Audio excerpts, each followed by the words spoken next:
We'll get started then. Yeah, thanks everyone for coming. I'm Charlotte. I'm the head of SEO and content here at Distinctly.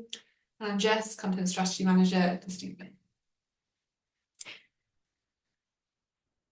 So, welcome everyone. Before we dive into the presentation itself, I want you to picture the way that we used to plan a holiday 15 years ago. So you walk into a travel agent, there was a giant rack of brochures.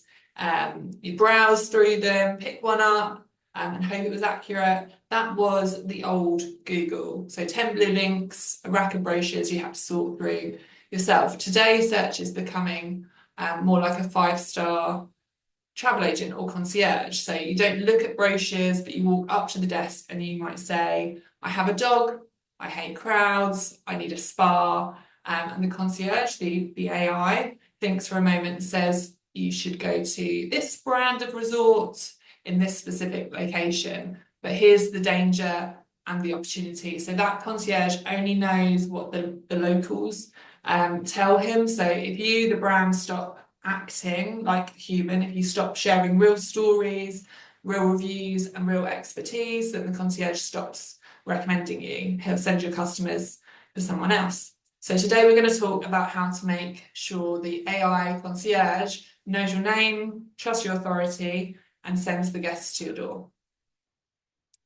Brill. So before we kind of jump in and start talking about some kind of case studies and practical strategies, it's worth just touching on, what's actually happening in the search landscape at the minute. There's a huge amount going on, especially kind of since the start of this year. So kind of put everything into a bit of context. So there's been a huge evolution of brand discovery, as I'm sure most of you are aware. So in the past, very much focused on Google in terms of visibility, social media, YouTube, other search engines, etc. And search has become a lot more kind of fragmented. Search is happening across many more different platforms. It's happening kind of everywhere, from social media through to then LLMs like ChatGPT, which has obviously risen a huge amount in popularity. Reddit is kind of growing all the time as well. So this means that as brands, we need to be really selective and strategic about where to invest our energies. It's really about understanding your audience, as Jess was just saying, doubling down on the channels that are working for your brand and meeting customers kind of wherever they are. So when we think about AI and how that's kind of different to sort of Google in the past, ultimately Google set out to organize the world's information. So putting those 10 blue links out there, those 100 blue links out there, so that people could go to Google, research what they were looking for, go through to websites and find that information. Obviously, as time goes on, Google has incorporated various features into their platform.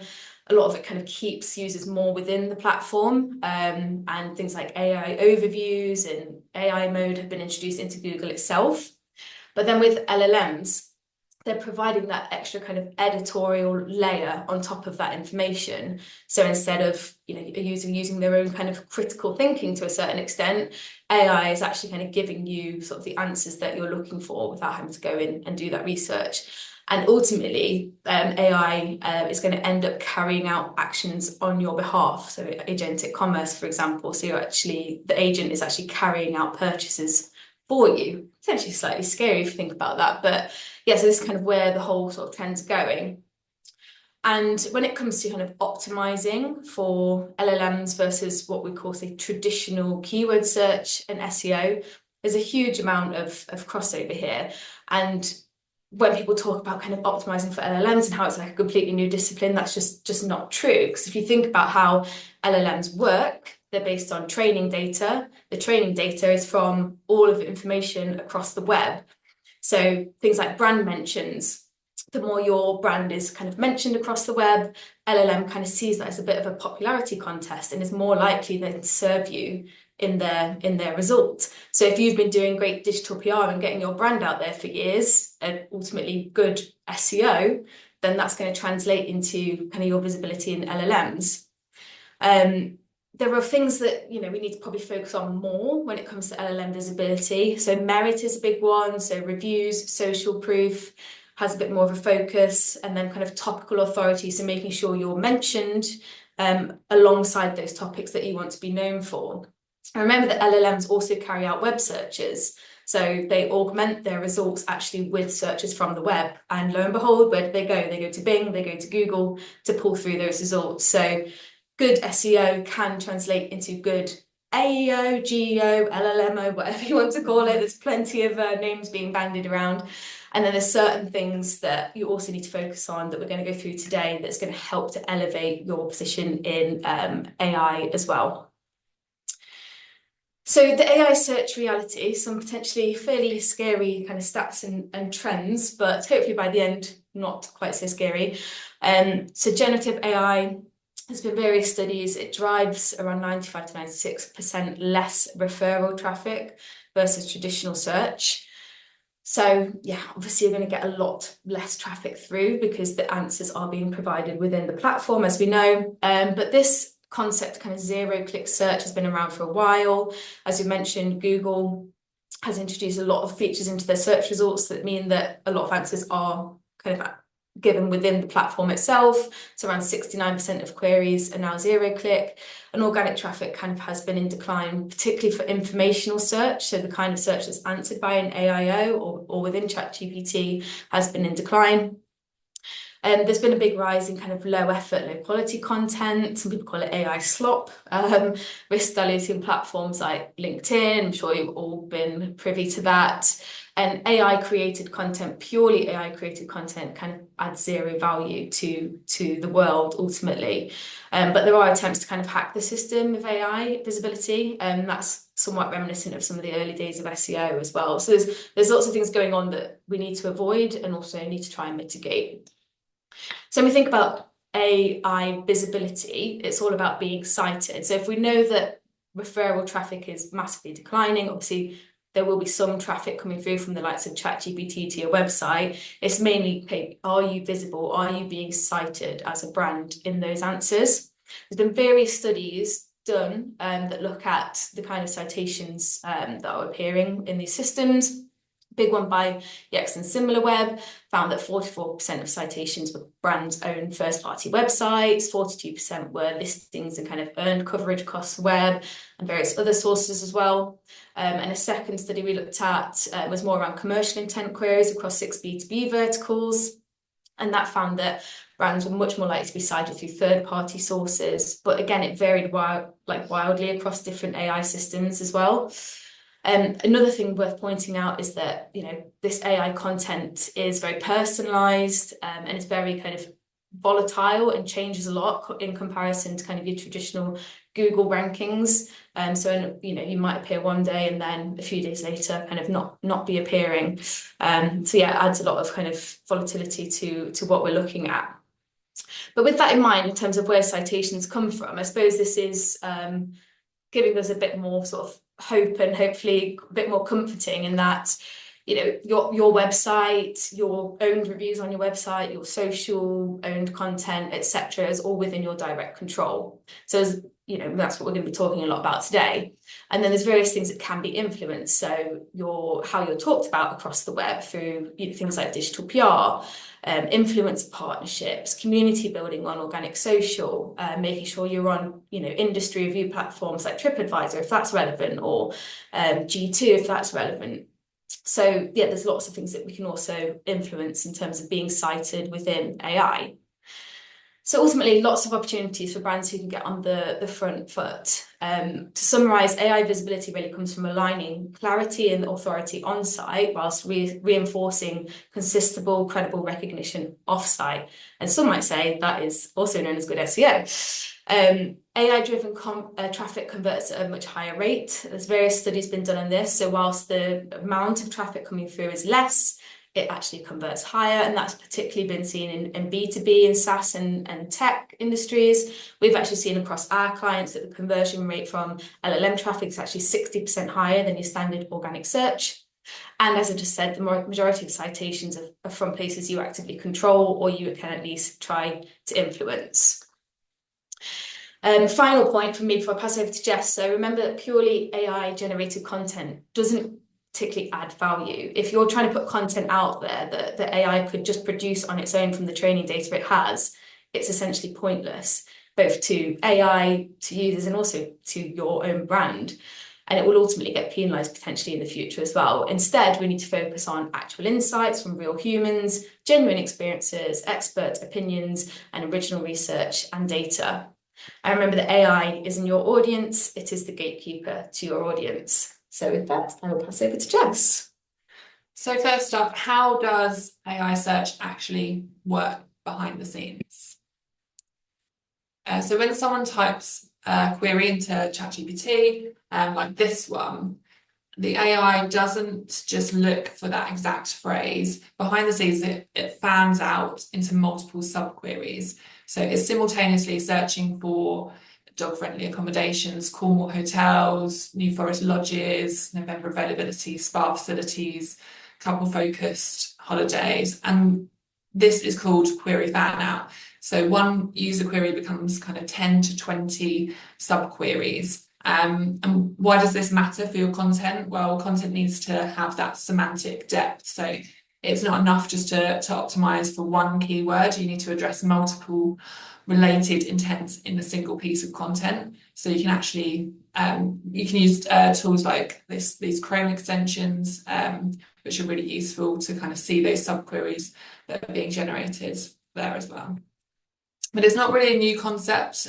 This isn't revolutionary. Traditional kind of keyword research already taught us that it's all about those related searches. So kind of in this example, winter plant care guide naturally expands to how often to water indoor plants in winter, and all of these kind of related questions. But the difference now is that AI makes these connections automatically and instantly, so your content needs to make those same connections but proactively.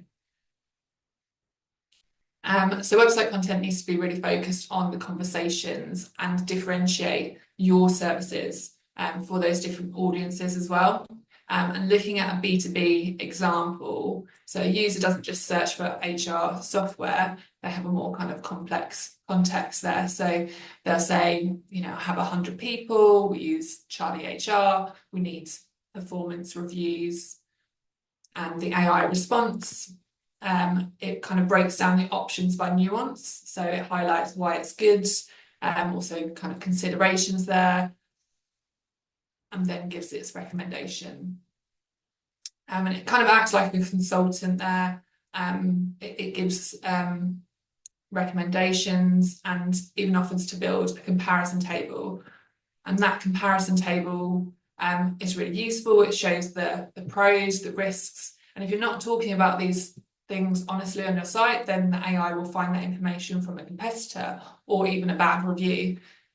So the main thing to remember here is that you can get this bit of visibility by carrying out user research and then using that to create your content. So translating those conversations you have with your customers during the user research to the content that you put online, and that way the AI can have the same conversations with them. What I find really interesting about this as well is how ChatGPT is constantly pushing the user to carry out another search. Yeah, like, I can do this for you, I can do that for you, and keeping kind of the user within the ecosystem. So that's just worth remembering as well. These sort of never-ending conversations. Yeah. So now let's see how we build the foundation with some real examples. So user research. So AI is kind of forcing us back to a fundamental truth that you can't kind of fake understanding your users. When you kind of really truly understand their needs, you're naturally covering things like query fan out, AI is looking for, you're naturally establishing authority, and you're naturally creating content that's going to convert. But the irony is everyone is rushing to use more AI in their content creation, but AI is actually rewarding the brands that use more human insight in their content strategy. I mean, Google's own guidelines actually say to focus on making unique, non-commodity content that fulfills people's needs. So it all kind of makes sense. So now we're going to show you this in action with our client Away Resorts. So this case study kind of illustrates how we've used user research and translate that into content that works for both humans and AI. And whilst it's a B2C example, it's like very Yeah, relevant for B2B as well. Kind of all the principles are essentially the same. absolutely. So we use kind of a 4-stage content strategy process. So discovery, understanding pain points and motivations, user needs and journey mapping, building the content strategy and creating the content based on those insights, and then continuous review and iteration. This isn't a kind of one and done exercise. It's, if that content is serving your users, then yeah, it's something that we need to keep fresh and keep looking at. So we started with a discovery session, and these are super important to get all the key stakeholders in the room. So from the CEO to those that are in the sales and customer service team, the people that are on the ground speaking to customers, so we can really understand the business needs and the user needs. And this sort of thing can be done on a quarterly basis, or it could be set up as a regular meeting internally if that's what you're doing, or even kind of Slack channels where reviews or social media feedback are shared regularly for kind of that visibility across the business. For Away Results, this just helped reveal some really hidden gems that we could address on the website with their content, things that real customers were talking about and asked some questions about, where there were gaps, and where we needed to tailor the content to their needs. Then we looked at review and sentiment analysis. So we scraped TripAdvisor and Google reviews to analyse the language, the real language that people are using. We looked for pain points and what people were complaining about, what did they love, and starting with these reviews. I mean, reviews are just sitting there. They're full of insights. What words do customers actually use? What are they praising? Kind of what frustrates them? What questions are they asking repeatedly? It's kind of free research that you might be ignoring. And then persona information and brand guidelines. So we gathered all of this from Great Results around their kind of target personas, looking at behaviours and their preferences, and also taking into consideration the tone of voice and that brand positioning there as well. A qualitative audit. So for this, we audited their content against competitors for EAT, and we looked at content quality, UX, SEO best practices, and the main thing here was really understanding what we could actually take away and change quickly, the quick wins on the website, where there could be tweaks to UX. It could be updating, adding testimonials higher up the page, or it could be adding FAQs or questions that weren't currently being answered, things that they may have already been looking at in their backlog as well on the UX side, but just aligning that with what we're seeing from a best practice point of view. And surveys. So we ran a customer survey, and that had never been done before, just to find kind of blockers, and that showed us trends. So people, in this instance, they were looking for SEN-friendly holidays, those that wanted a way to kind of compare parks without reading really lengthy pages of content. And we also looked at the user behaviour as well. So talking to real customers, also looking at heat maps, and we did video calls and got that anecdotal feedback, and that was a real kind of game changer. So it isn't just the research or the data, it's the ideas that come from all of this kind of those topics, those priorities, and we're able to action or update on the website. So we translated that into user needs. So from all those kind of pain points, we mapped these against the customer journey, and this wasn't just an SEO kind of exercise. It was actually helpful for the entire kind of marketing strategy for them. For example, we discovered there was uncertainty about amenities being that's a major blocker when people are trying to book on the website. So making that clarity even better for them, like customers wanting to know more specific details around dog-friendly facilities, for example, spas that were available, distance to beaches. And as I sort of showed with that query fan out example, this is where this comes from. So understanding those user needs and then translating that within the content. And when we map this against the user journey, so from discovery, so that may be through social, maybe through search or AI search, through to informational content, and through to booking and reviews. So mapping all those user needs into these different areas of the funnel. And then it comes to content strategy. So this isn't just a list of blog topics. It's a guiding document with core principles, goals, personas, key messages, and really kind of tactical plans. So yes, new blog ideas are important, and that does kind of come from this. Also, content updates, new commercial pages, existing commercial page optimizations, that they should all form part of that tactical plan. But if your content strategy can be summarized as write blog posts about keywords, then you don't have a strategy, you have a kind of task list. So this is that overarching document that takes everything into consideration for those priorities. And the result of this, so share of voice increased by 40%, and importantly, the content is being picked up by LLMs because it answers users' real questions. So within weeks, we became a top cited source for our query fan out article on best holiday parks for kids, and the sixth most cited URL across 100 target prompts. Nice. And then kind of, I guess in addition to that, user research and the different tactics there's some of the bits that's worth looking at as well. So social listening is a big one that feeds into the strategy.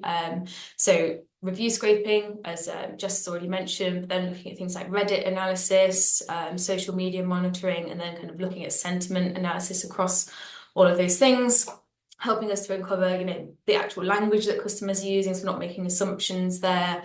What any emotional drivers or motivations they have, FAQs, any kind of hesitations or objections.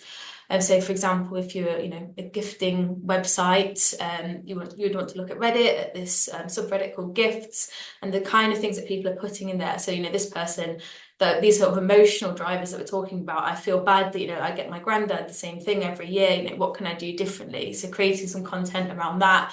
And, I'm sure they're not the only person kind of saying that on there. So it's kind of pulling out these common threads and trends within these platforms. We built our own tool to kind of scrape Reddit threads, so we can also look at the Reddit threads that are ranking. But Reddit's very visible in Google and in LLMs, so we can look at the Reddit threads that are ranking for terms that we care about in relation to a brand. So for this example, backpacks for bike commuting, there's a bike commuting subreddit there, so that's something that we're going to want to scrape, understand the sentiment towards us in comparison to rivals, the wider industry, and help to source more of those pain points and user needs that we can address in our marketing activity.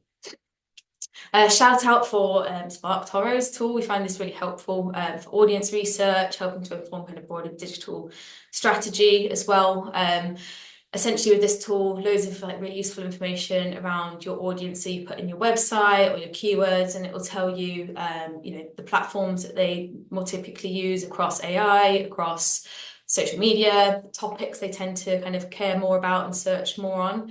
So in this example, the visitors to this website on security are 24% more likely to use ChatGPT and 14% more likely to use LinkedIn. So, that is very important in terms of the strategy and kind of where to focus efforts from a marketing perspective. Ultimately, these kind of tools and this user research helps us to show up with the right message in the right medium at the right time when we're connecting with our users.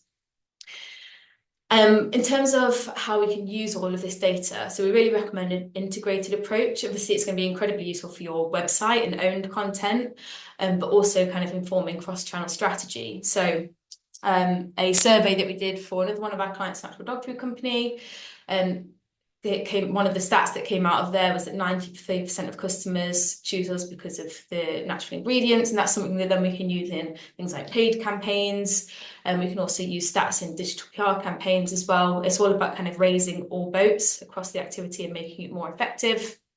Can also inform organic social strategy as well. And so this is a tool called Buzzabout that we use to review mentions of kind of industry topics across Reddit and other platforms. And that helps to inform kind of the content pillars that we're looking at when it comes to social media, what any trending topics are, and also what formats perform best as well. So Jess, yeah, hand back to you. Yeah, so we've covered off why we need to adapt our content strategy to be visible in AI search and how to lay that human first foundation with user research to gather those real insights. So let's move to more practical strategies for the actual content creation itself. So EAT, experience, expertise, authoritativeness, and trustworthiness is the foundation of AI search visibility. So AI systems are trained to identify and prioritize these signals. Every piece of content should answer: who wrote this? Why should I trust them? What's their experience? Can I verify their expertise? Is the site authoritative enough in this space? Some examples of what good looks like. So taking a kind of B2B example from one of our clients and competitors in the space, real world experience really matters. So adding in testimonials, or in B2C, this could be videos of people trying products within the product page. It could be original research, quotes from qualified experts, all of those elements that AI can't replicate, but the users really crave. So having all of those statistics there are really key. Things like awards and accreditations, showing who the experts are on the site, and authorship bios are all really useful.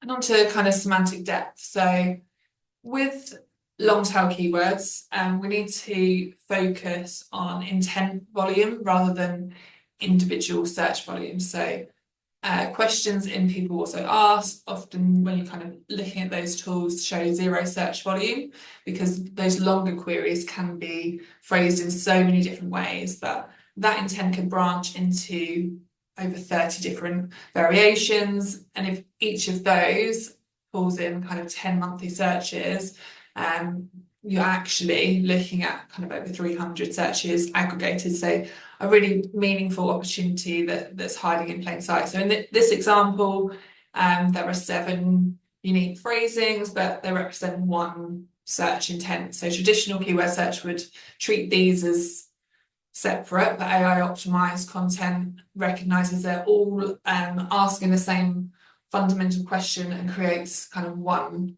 comprehensive answer that satisfies all the variations. And where AI actually helps, so talking about some of the tools and ways we might use AI to our advantage. So it's brilliant at kind of analysing feedback at scale, identifying patterns. So in this graph here, it looks at all of those reviews on Trustpilot and then segregated them. Also topic clustering, and generating kind of those initial ideas perhaps that you can build on and add that human element to. Tools like keyword insights can help with copy briefs and SERP analysis, and they can even pull through kind of Reddit insights, and people also ask, but they're starting points, I'd say, rather than endpoints. Where AI kind of falls short, so AI is terrible at kind of original opinions, real experiences, brand voice, nuanced kind of insights, actual human stories, strategic thinking. Don't use it for that. And authenticity. So we do need to be careful. 50% of people can recognise AI generated content and 52% are less engaged by it. So the authenticity crisis is real. If you're using AI at all in kind of first drafts or ideation, it should be built on all of this user research that we've discussed. So using AI to kind of amplify the human element, not erase it. In terms of kind of structuring the content for AI, so content that ranks in AI, summarizes, and kind of follows a clear format. So short paragraphs, bullet points, clear headings, internal linking, but that doesn't have to mean bland. Your brand positioning and your unique tone of voice are your differentiators. So give those real opinions, include statistics, provide comparison tables and use examples. Just don't waffle. So direct answers and then elaboration, and use conversational language that aligns with how people are actually asking the questions, and structure it in a way that's AI readable, and the substance makes it kind of human valuable. So how AI kind of reads that content is this passage indexing. So AI reads in chunks, not full pages. So each section should be really kind of self-contained enough to answer a specific subquery independently. Think Lego blocks. So each piece is valuable on its own, but together it's building something greater. So look at your H2 sections. Could someone land on just that section and get the value? If not, then you need to strengthen it there.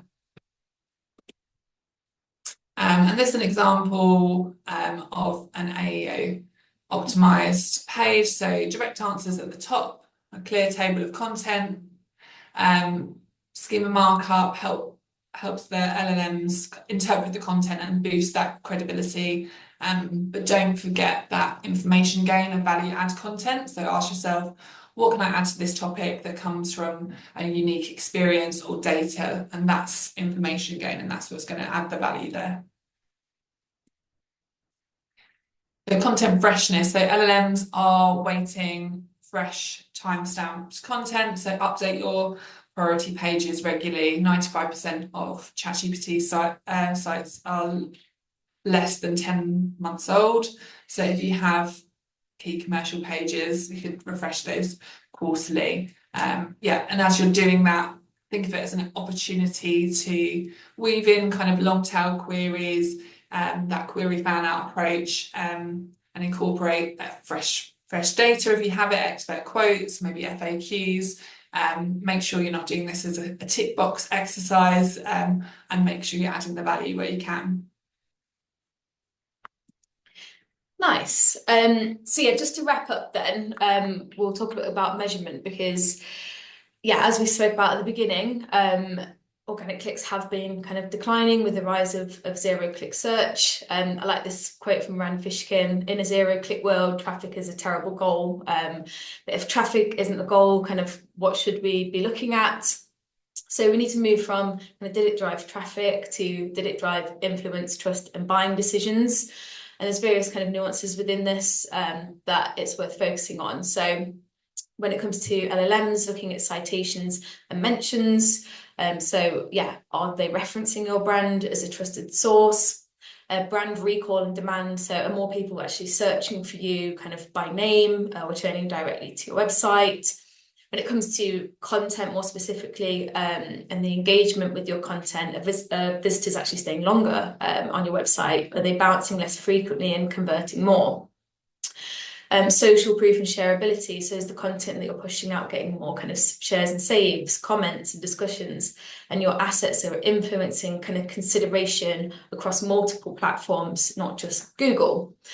And then thinking about kind of assisted conversions, the influence organic has on revenue. So being able to show where these different organic touch points are shaping the journey, even if ultimately the click does land elsewhere. Very quickly though, there's lots of tools that have come out that help to give an estimation of your LLM visibility, and they're kind of as good as we've got at the minute. There's various ones, so PKI, Profound. There's probably about 10 I could reel off, all doing very similar things. Act in a similar way to kind of traditional rank tracking, but also kind of look at things like sentiment analysis too. Some of these tools have actually also introduced kind of persona and topic-based prompt groups. So we're looking at prompts rather than, keywords, and that makes the data a bit more meaningful. And obviously we need to have enough prompts in there for statistical significance. But I definitely recommend you kind of playing around with some of these tools to see what kind of insights you can get from them. So yeah, key takeaways then. So content strategy, more than just, a list of blog ideas based on keyword research, which hopefully we've demonstrated today. And it's all about kind of understanding your users' needs, talking to real users, gaining understanding of their pain points and challenges will form the direction of your content, what gaps need to be filled, and what existing content needs to be updated. This process also influences, broader marketing activities, persona development, paid copy and strategy, influencer, DPR, organic social, and everything really. Ultimately, kind of when you solve for users, you solve for search, both traditional search and AI search.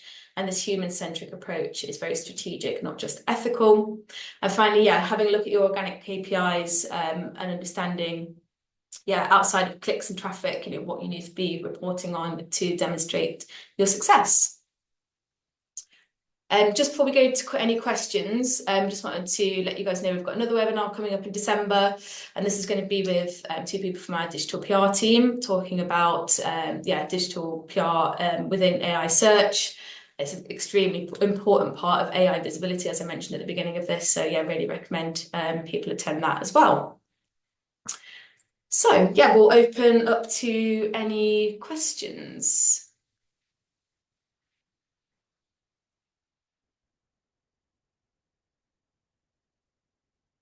Okay. Someone here? Okay, cool. We'll have a look. If anyone wants to post questions, then please do let us know. Yes, we'll be sharing the presentation and the recording after this. So what's the most effective ways to audit and adapt existing content for AI-driven search platforms like ChatGPT and Gemini? Is there a SW you'd recommend?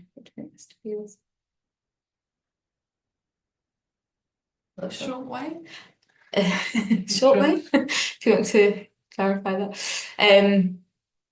Hopefully we've kind of run through how we'd approach that. There are some kind of nuances between sort of different platforms as well. And I think definitely recommend you use SparkToro to get an idea of kind of which ones your audience are potentially using more compared to others.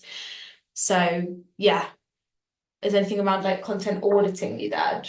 I think you can go through a usual kind of content auditing process, but if you can look at share of voice as well and other aspects of software,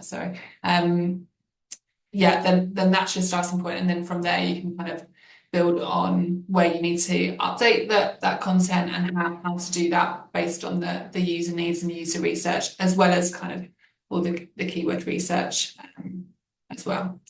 Nice. And I think, we mentioned quite a few different software and tools throughout the presentation, but perhaps we can add a slide at the end that kind of lists them all out and what we use them for. So we'll add that in for when we share it. Thanks, guys. Oh, there's another question. How often you review content and are there any that you prioritize for review? Yes. So I think the ones that we'd prioritize are obviously ChatGPT, Gemini, Perplexity, and Claude. They're the most but then within the Google kind of ecosystem itself, AIOs and AI mode, I guess, as well. So they're the ones that we typically prioritize. I guess when new ones pop up, there was DeepSeek, which was the China-based one that popped up, and then there's others. I suppose it's just whether we believe that, for a particular brand, whether their audience is likely to be kind of using that to give it any sort of prioritization. Yeah. Thanks, Millie. Is any other questions at all?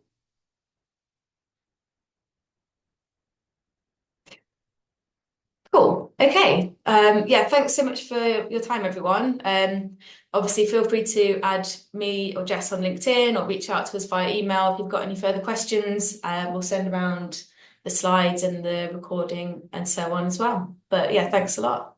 Thanks, everyone. Cheers. Thank you.